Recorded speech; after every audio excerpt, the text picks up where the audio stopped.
Piedmont Hospital, then and now, is our topic for the special, and the guest right now is talking about Newnan Hospital many years ago. Dr. Jimmy Thomason was here from 1967 until 1999 as the general surgeon. Dr. Jimmy, thank you for joining us. Thank you for having me. You have had an exciting career here, and I think the first question I would need to ask you is, what's your earliest memory of Newnan Hospital and what was it like?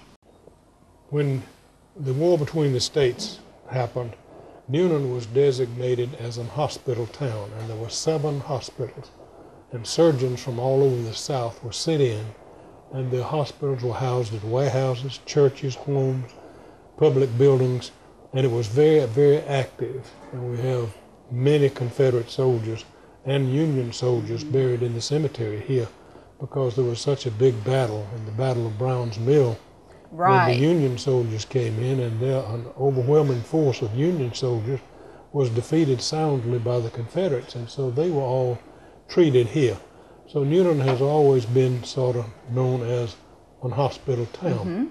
After Reconstruction, in the early part of the 1900s, things were going along real well. Buildings were being built on the Court Square, and some of the industries were beginning to expand and so forth. And so there were a group of men who realized that since hospital care was necessary, there had been many little small 2 or 3 bed infirmaries, so to speak, around the city that were just inadequate, and they decided they'd get together and build a first-class hospital. Mr. Alton Wynne Arnold, who ran Arnold Mill and Onco Mill, gathered a bunch of the businessmen together at the Virginia House Hotel, and they raised $50,000 and sold stock to organize the Newnan Hospital Authority. The hospital was built in the early 1920s, and then on June the 1st, 1925, it was dedicated. And the building was praised throughout the whole state. There was something like 2,000 people that came to see the opening of the hospital. It was a gorgeous building, still is. It's the original building, and the architect was a man named Kennon Perry, who was very well known from Atlanta, and he built several homes and even built the county business office on Perry Street and Broad Street. But the hospital was all brick and concrete, fireproof, was well equipped, had all of the modern conveniences, sterilizers, operating rooms, and so forth, and they opened with about 20 beds. And the people in the town were so praiseworthy in helping the hospital. Sunday school classes, churches, businesses, individuals contributed to outfit rooms, and those plaques were put on the doors and on the walls to commemorate their gift, and they were really proud of the fact that they were involved in the development of the hospital. The ladies auxiliary formed, and they would be in homes, and they would sew blankets for the bassinets and so forth, and bandages and everything. So it was the ladies auxiliary started then, later evolved into the gray ladies, then the pink ladies. So that's been an integral part of Newnan Hospital also. In 1936, the hospital, after the Depression, the hospital realized that they wanted to be an eleemosynary, a non-profit hospital, and so they filed with the federal government, and that was granted. So from then on, they were not a stock hospital. They were one hospital that was operated for non-profit. Now, the people who organized this, Mr. Alton Arnold was one of the organizers, as well as his brother Henry C. Arnold, and Guy Cole, Dan Marjay, a lot of the people whose names historically, if you mention those names in the community, people realize that. But the one thing about that is the hospital continued to expand and grow, and the nursing home was also opened at the same time. And in 1960, in the mid-60s, the hospital joined the old portion of the hospital with the nursing home and expanded that to make more rooms. And we're sitting in what was named Old Sioux Street. And the Sioux Street was the street that you drove between the hospital and the nursing home. So this was a street right here This is a street. Oh my goodness, I've never heard that story, Dr. Jimmy. You look in the map and you'll see Old Sioux Street. And so when Sioux Street was closed off, the back entrance became the emergency room entrance, and the front became the main entrance to this building we're in right now. So where the emergency room was for this hospital is still there today? It is. That was the new hospital that was Right. built.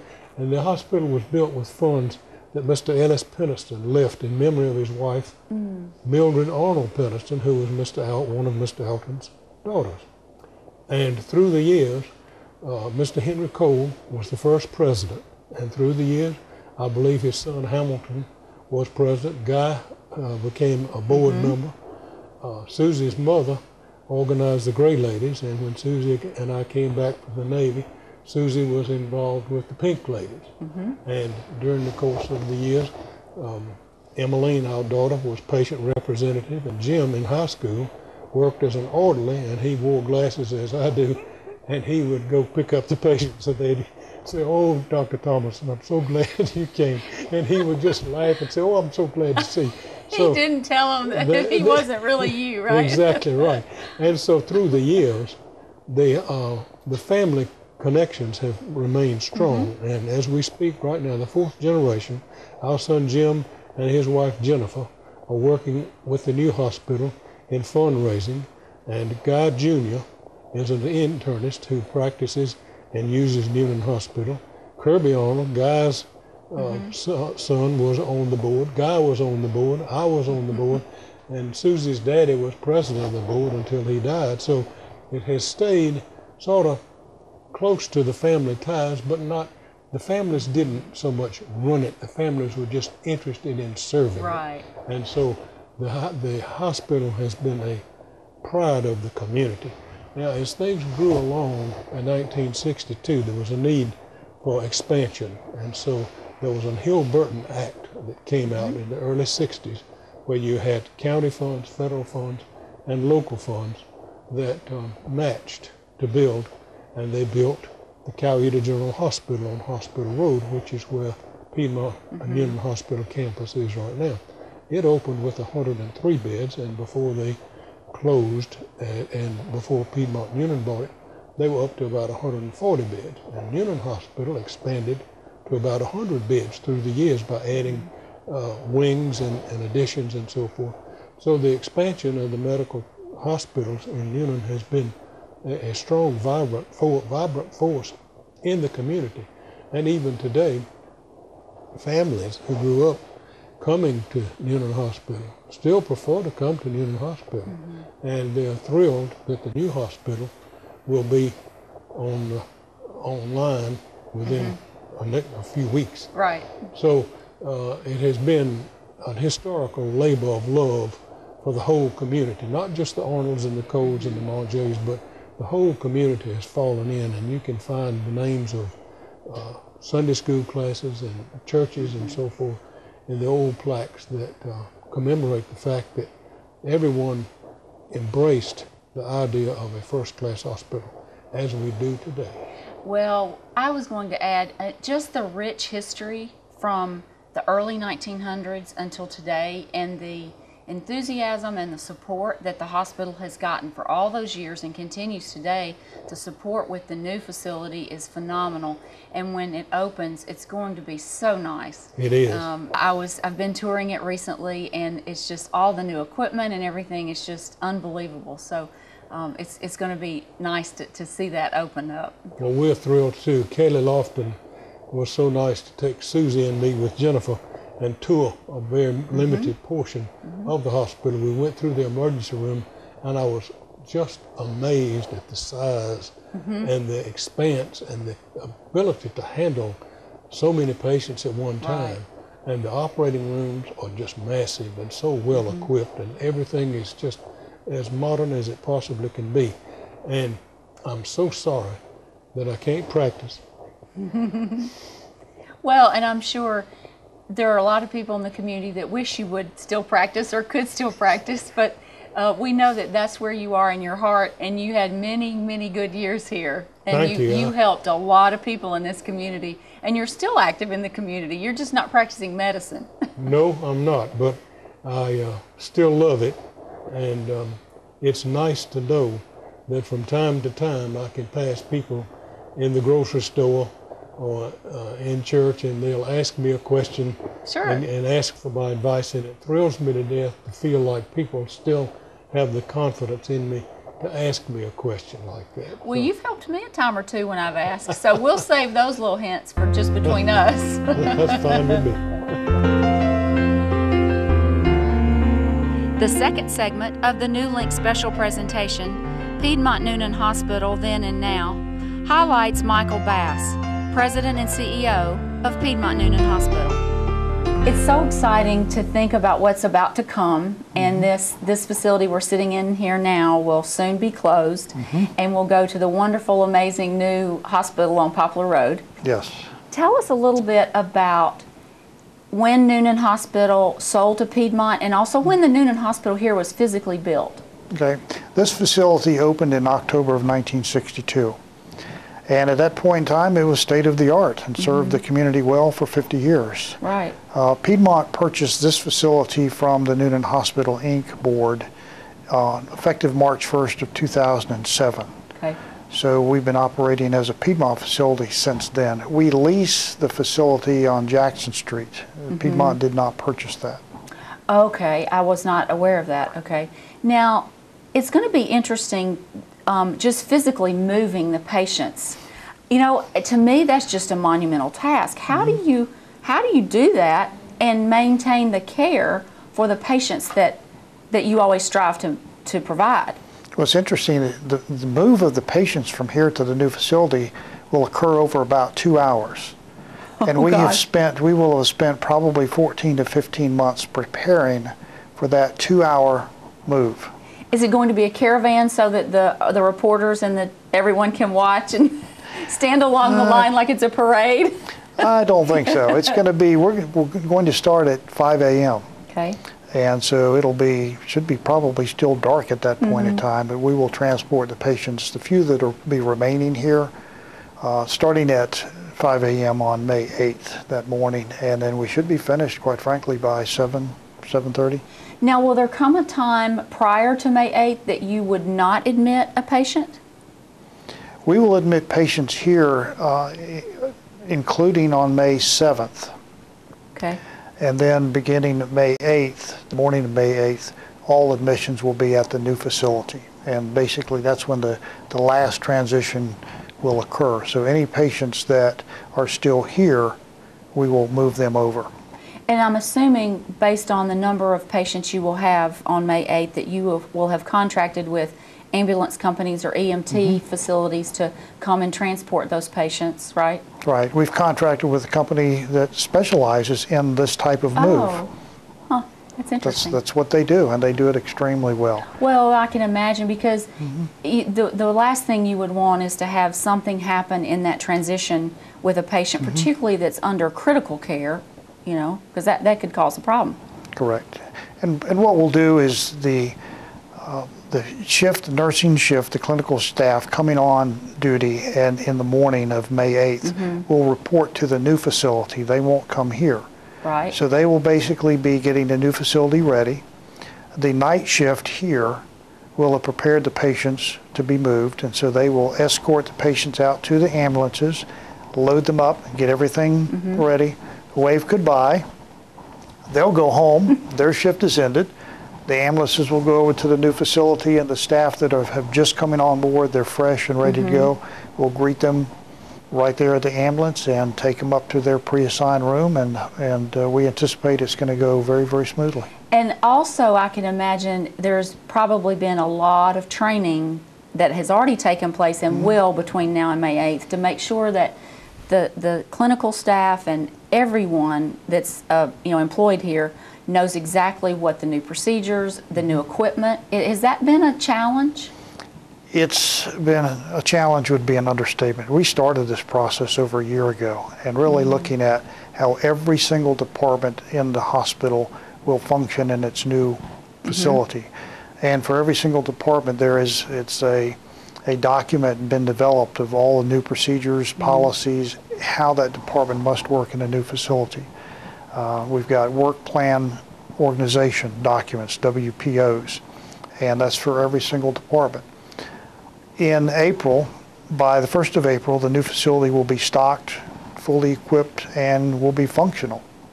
And we're going to take the month of April to orient staff, both clinical staff, employees, and medical staff, orient them to the building, and then practice. Practice, practice, practice. Are you going to get employees to be pretend patients while they practice? No, but we will have a lot of drills. Drills. And the analogy I give people is that if we open a new restaurant and we don't get the steak cooked exactly the way it was ordered, then we make up for it by giving the patron a free dessert. We can't do that. No. So we've got to make sure we practice so that, for example, if a code blue is called, and it's code blue 736, that the people who should respond to that know where 736 is, and they know the fastest way to get there. They also know where the crash cart's going to be and all of the supplies and so forth. So there will be most of April will be just rehearsing and practicing and orienting. I can't imagine, but I know that you all have had a long time to plan, so I feel confident that it will come very smoothly to everyone. So I know that's exciting. Let's talk about your staff. Will the new facility enable you to bring on more clinical staff and more medical staff, or is this, because it's a new facility, is it bringing more physicians in to practice here? Kind of all of the above. Okay. We are going to have probably about 25, 30 new physicians that will be establishing offices in Coweta County that perhaps don't have offices here. That will be an incremental growth. Really the plan though is that day one, we don't anticipate there'll be a lot of change. I think that it's going to, for us, we anticipate it'll be more of a ramp up. The two areas that we believe will be most immediately impacted will be our emergency department, where it's located, and more capacity. We really believe that we'll see an uptick in that. And the other, quite frankly, is in our women's services. We've got 2 new OBGYN groups that are going to be locating in our new medical office building. They will be in their offices by the time we move into the new hospital. And so a lot of, for example, deliveries are already anticipated to be done in the new hospital in May. That's exciting that we're bringing in new physicians into the area with specialties, because I'm very familiar with a lot of the physicians' practices that are moving into the medical office plaza. And some of them are coming from Atlanta or Peachtree City or Fayetteville, and that brings specialties that we may not have had in the community, but maybe not, or maybe it's just competition, and it gives our community residents another option of more physicians to choose from. Well, that's true. This facility, again, it served the community well, but it was designed in 1958, and things have changed a little bit technology-wise. A surgical suite back then, the only piece of equipment you had probably was the anesthesia machine. Nowadays, if you have a neurosurgeon that's going to be doing complex procedures, that surgeon may have 2 radiographic C-arms in the room. We'll have PACS units for viewing films and images, digital images. And the rooms here just aren't big enough for that. In the new facility, that problem goes away. So we'll be able to bring new specialties here that have not been able to practice here simply because of facility limitations. Will there be departments of the hospital that will actually remain in this facility? There will not be any that remain in the main building here. Our medical office building next door will continue to function, and we'll have operations there. Our wound treatment center, hyperbaric center, will not relocate until sometime later. So there'll be a couple of things that are not in the main facility that will stay here on this campus until we find a better place to locate them. Well, and then lastly, for this segment, to wrap up before we actually go to the new facility and show our viewers how nice and wonderful that's going to be, what's going to happen to this campus? I am asked that question, I guess, every single day. We don't know. We have retained a real estate broker to come in and do what's called a best use analysis. And basically what they're doing is they're looking at the facility and looking at different ways it could be used in different functions, how much it would cost, how it would have to be reconfigured for the different ways, to put together some cost estimates. And once they get that finished, then we'll know how to go out and market the building to whatever specific company could use it that way. But right now we have no plans for it. Well, it's just going to be so exciting, and the amount of new businesses that are popping up daily out in the area where the hospital is going to be is so exciting. And then one question I know our viewers are going to want to know is, what different signage are you going to have to make sure that the ambulances and the visitors don't come here? And just any update on the exit off of 85 to get to the new hospital easier than the way they have to get to it now? As far as the emergency department here, we will have large illuminated signs at the street entrances to the campus informing folks that the emergency department is not open. We're also going to be stationing an ambulance here at the entrance to the ED here 24 hours a day for probably a couple of weeks, just to kind of catch those people that at 2 a.m.